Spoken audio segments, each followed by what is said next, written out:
Hi. So, in today's video, I want to talk about philosophy.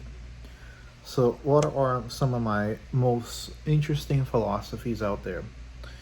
When it comes to philosophy, I believe that you should definitely watch a movie called The Waking Life. I'm gonna put the link in the description down on this channel. The Waking Life is like it's a must-watch movie, and I love to play character on that movie, and I am a character on that movie. Basically, there's a quote on there inside that movie that says "super profundo in your early days evening," meaning that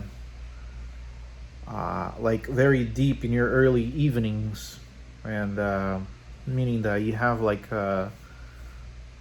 above and beyond consciousness of basically transcending your dreams into the world, meaning that when you do take a nap super profound in the early days of the evenings, meaning that it's like a Portuguese language. Like, I speak Portuguese, by the way. I speak 5 languages. And super profundo means deep in Portuguese, like super, very deep. It's like very deep on your early days evening, meaning that like you're transcending your dreams into reality. That's like a translation between Portuguese and English, with a meaning that only Portuguese people knows the real meaning behind super profound in early days evenings. So it's basically a scene where talks about the the manifestations of your dreams and having control over your life instead of other people taking control and possessions of your dreams. So in this life, my philosophy comes from uh, basically everybody has dreams. Everybody dreams of something, and some people are stealing other people's dreams because of people's really bad uh, life circumstances or choices that they make in life. So, some people have an overabundance of life, other people don't. And I'm the guy in between. And I'm okay with that. And so that movie is very symbolic and very interesting, very profound when it comes to philosophy of the world and things like that. And I got like a lot of philosophical ways of thinking, especially like the way the Rothschild family think and the J.P. Morgans and how they think, and the philosophy of markets.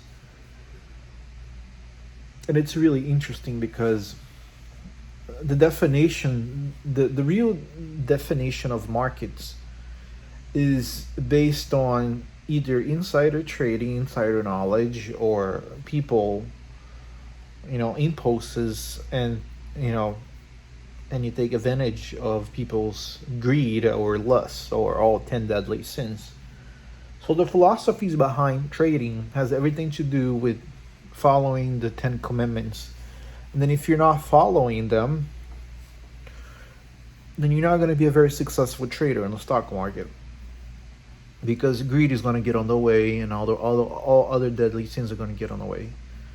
So you have to be very relaxed. You have to understand that money comes and money goes, and you're okay with it, and you know how to set up your strategies and things like that.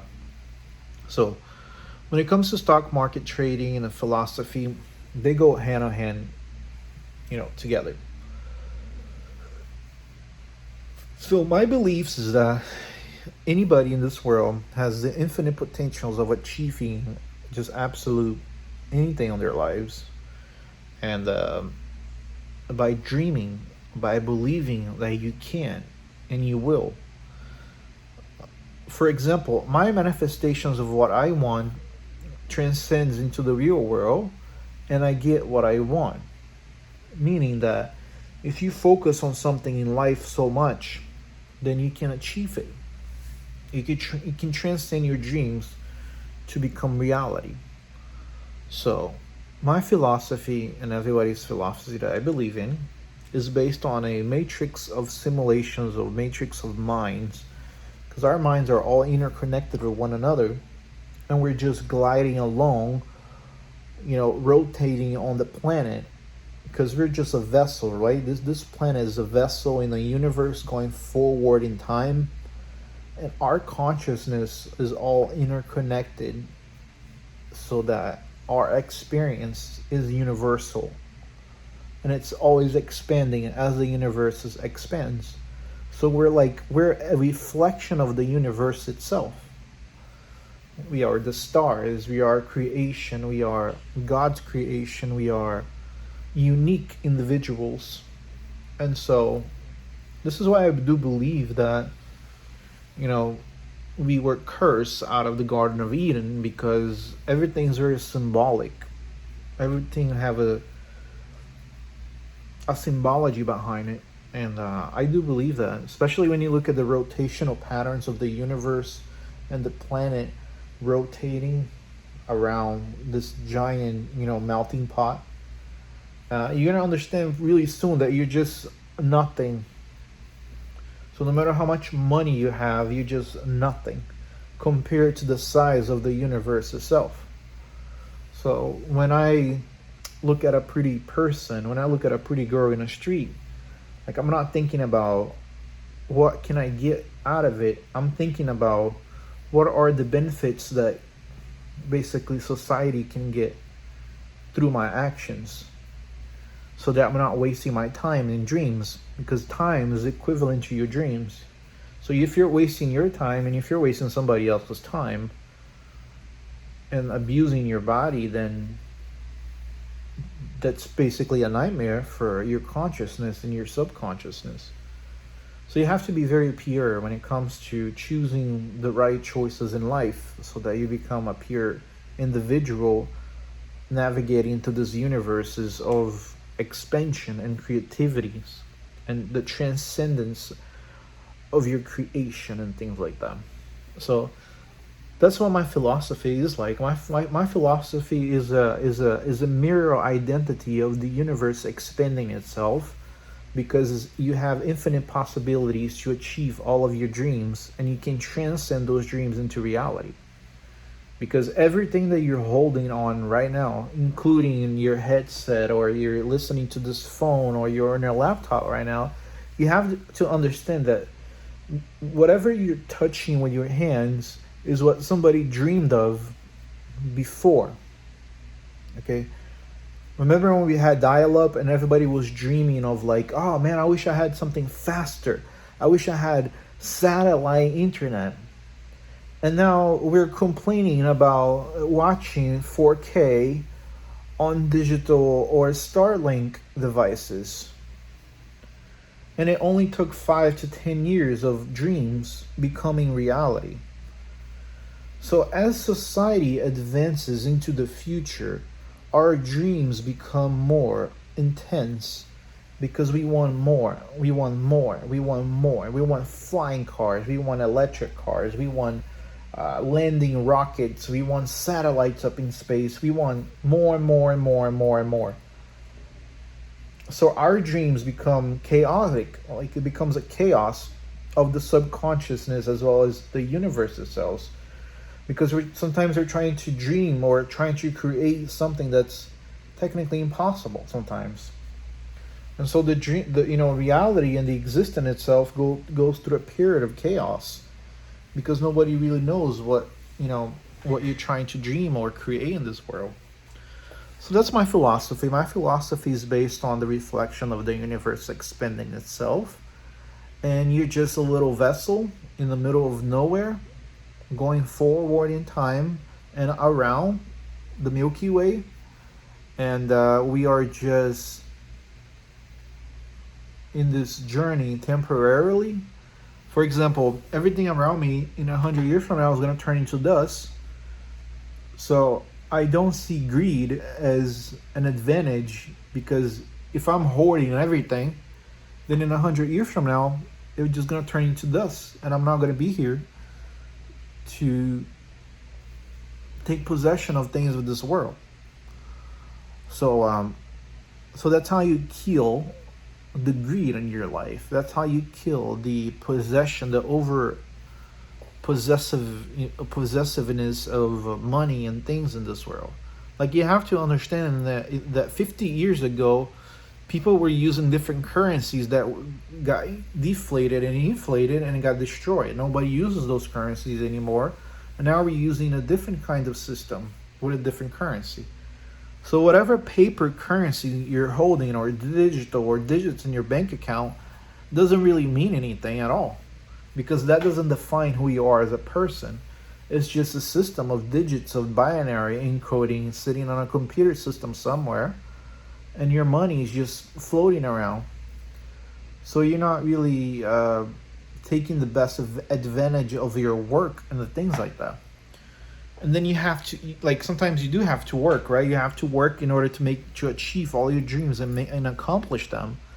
But when you're satisfied with it, you always want more, right? So, and that's how society works. That's how everything works. And then we have people with the broken dreams. We have people who are sad, depressed, anxiety of just like, oh, I'm not achieving my dreams. Nobody's paying attention to me. I'm not being very social, butterflies here, and there. Oh, my dreams are collapsing. Oh no, wah. And then we figure ourselves out, and then we move on and move on and move on and move on. So basically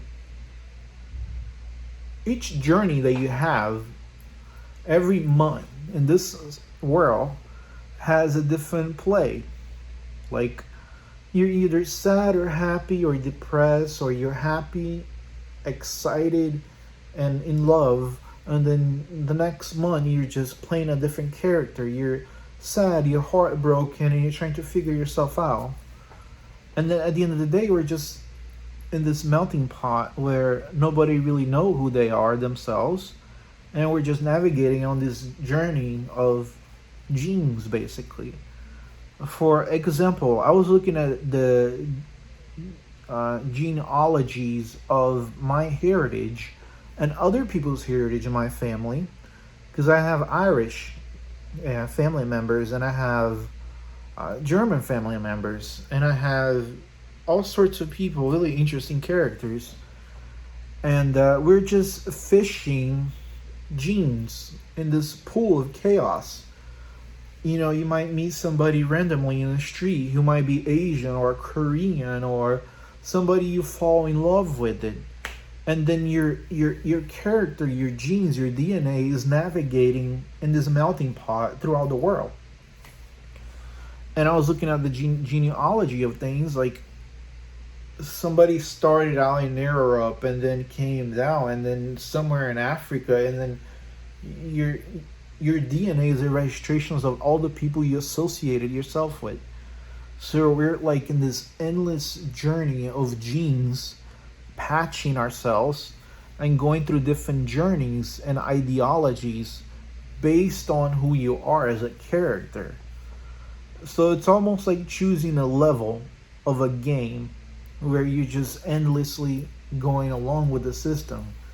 And then if you're over obsessed with being white, or if you're over obsessed with being black, there's a point in your genes where it becomes retarded, because it doesn't find a purpose anymore. It doesn't find anything. So this is why we have like the world families of, out of the British empires, inbred, and they look like shit. They're retarded. They're all sorts of horrible inbred they have like horrible genetic defects, horrible teeth, horrible everything.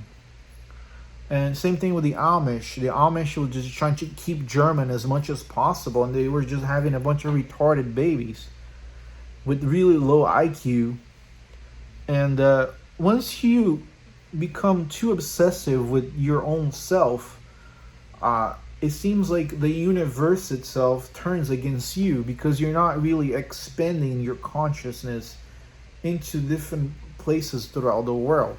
like different cultures, different ideologies, different that, so that you can truly find out who you are. So I got to the point in life where I had the 360 openness of the mind, right? Where you're just like, you're 101% consciousness of your own self and your own actions.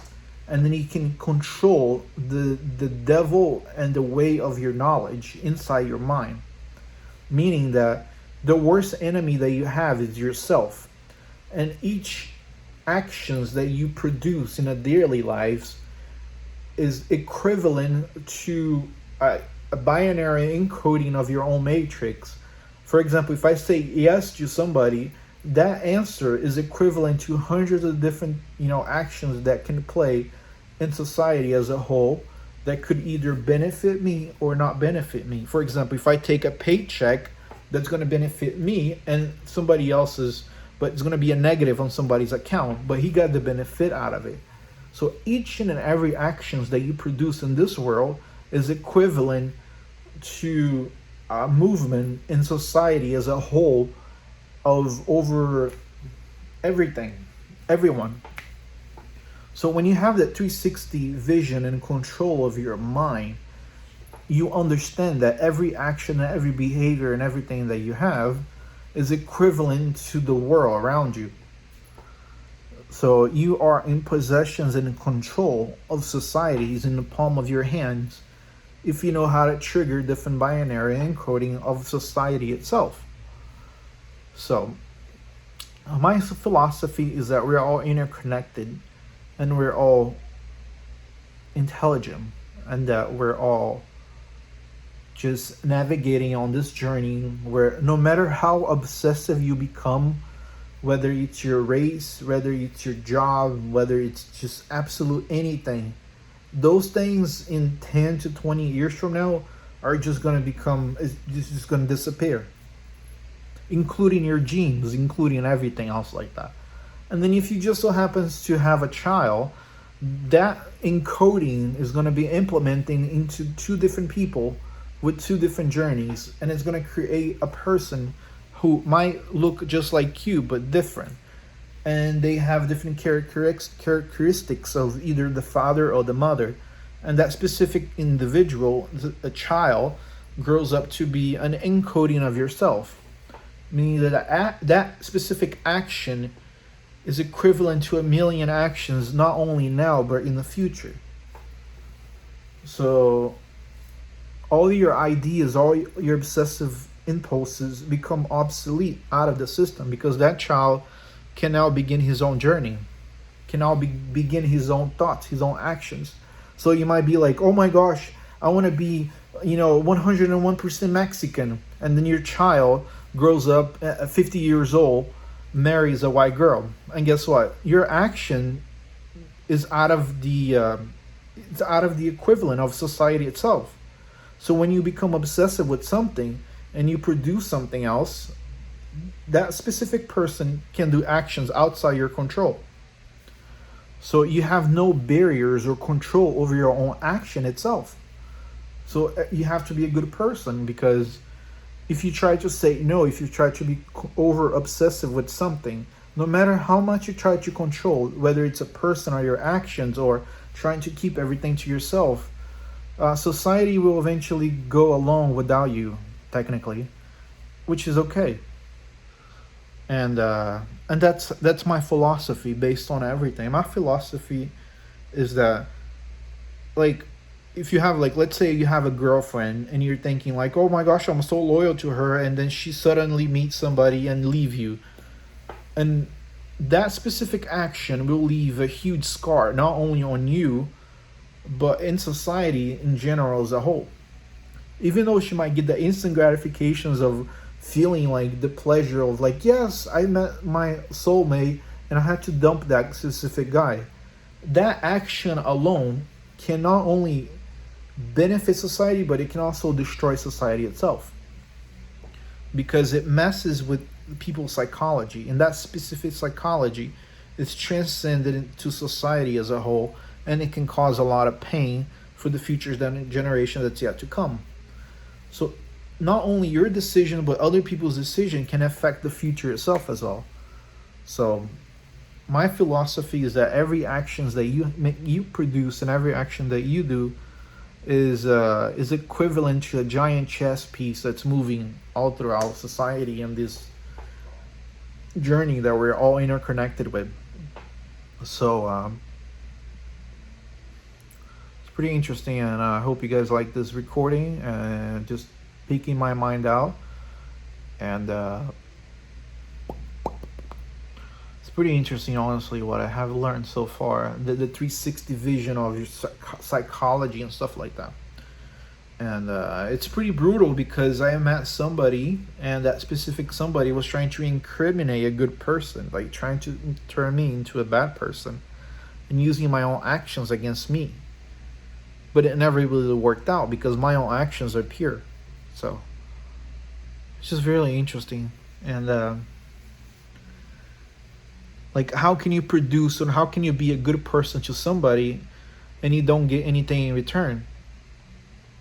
You just get half truths and half lies, and everything else is just deception, technically. So that's my philosophy on everything. Is just that you have to be in control of yourself and not be over possessive of not only others, but also the things that you possess in life itself. So you got to unlock that 360 consciousness of your brain so that you can transcend good things in society and you receive it back and you become a creator, a builder, and things like that. This is how I can engineer and design hundreds of things and produce absolute everything. It's not because I like doing, but because I'm being guided to do it. Meaning that I'm doing out of goodwill, I'm doing out of good consciousness, I'm doing out of good services. So it's really interesting, honestly. It's just like I'm adding a piece to the puzzle of society itself. So, and whatever actions I do could benefit hundreds of people. For example, somebody might be poor today, and because of my action today, I can change a whole everything. I can open up the key of people's minds, just open up doors so that they can see the world in a more clear way, because we're all, we all have like blindfolds in our on our eyes, and we just want to be, over obsessed with the small things that we have in a small society, in a small community, when there's a whole world out there to explore when it comes to consciousness and things like that. Like, for example, I had an ex-girlfriend who was a country girl here, and she got an anxiety attack because I took her to a different county to watch a movie, because she never even left her county, like a small tiny little county. She never left that, and she had an anxiety because she saw things differently. She saw cars, she saw people, she saw everything. She was just like panicking. And so we have a world that's gigantic, animals everywhere, everything's just beautiful. We have stars, shooting stars, we got the whole galaxy, we got the entire stock market, we have like absolute everything. And people are just like really scared inside their little, obsessive living spaces. So that's my philosophy. Your philosophy should be equivalent to how I think, because when you look at somebody, you're not just looking for benefits or things out of that specific person. You're looking to unlock a specific knowledge or unlock their mind so that they can see a world for what it is, instead of seeing the world for how they perceive to be as based on their own belief. So because of ignorance causes war, and because of war, society dies. And the US, failed this lesson big time because 9/11 and everything else like that. And I don't want to get into that specific topic, but every action that you do can destroy a whole nation as a whole if it's a bad action. And that's what I believe in, because karma is a universal action based on the actions that you make in life. So your action is like paying attributes to karma. So whatever action you do, you're using karma as leverage on that specific action. So think about every action that you do. Think about yourself going to a bank, right? And the banker is just like, well, you need to have, this much money for you to get this much cash, right? So you should see every actions that you do in life the same way. Like, okay, if I steal something from somebody, then karma is going to get back at me 3 times worse. If I punch somebody in the face and, because I'm angry, then karma is like, it's going to come back to me, because I'm either going to be arrested or I'm going to be forced to pay hospital bills and all these horrible things. And so you should technically see every action as a banker trying to get leverage out of everything you do in life. So it is important to do good. It is important to travel. It is important to see the world, so that you're building good karma. You're building credit, not to just your body, but your spirit. Because people who are evil have too much karma built inside their systems. And some people have a very lack of life, lack of opportunity, lack of wisdom that leads them into a dark path in life. And people who are intelligent, and people who make brighter decisions in life, people who know how to be comfortable with themselves instead of looking yourself through other people's eyes, live a more comfortable, peaceful, stress-less life. So it's like a balance of actions and everything else like that. And your life is yours to create. Everything is there for you. You just don't see it. And you think that there's somebody in control of everything surrounding you, but you're actually in control of everything. So you just have to perceive your actions in a more feasible way, so that you're making brighter choices in life. So that's my philosophy.